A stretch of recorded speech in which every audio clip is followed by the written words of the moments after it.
When I was first working in the business, I had a mentor who was a filmmaker, and he said, you have to learn how to use your leftovers. And I didn't know what he meant. And I learned what he meant, so I'm going to tell you what he meant, because it's a really interesting concept.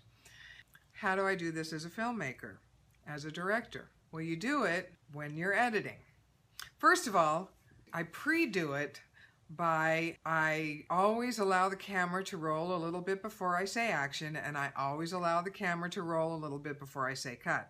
So I've got a little bit of pre-roll and I've got a little bit of post-roll on every scene. And then I've got extra footage that I can use anywhere in the movie. But I have used musical cues that were intended for one scene, and I've put them in other scenes. I've been given cues by the composer, this is for this scene, this is for this scene, and they write them specifically for individual scenes, and it's like, yeah, I think I'm gonna have this scene without music. But then I take the music and I think, you know what? I like this musical cue though. I think I'll repurpose it somewhere else. That's using your leftovers. That's taking that musical cue and putting it somewhere else.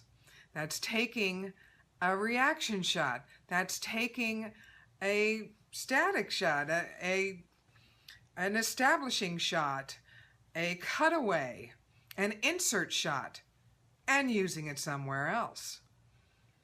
You always want to make sure wherever you are as a filmmaker, you get your establishing shots, your inserts, and your cutaways.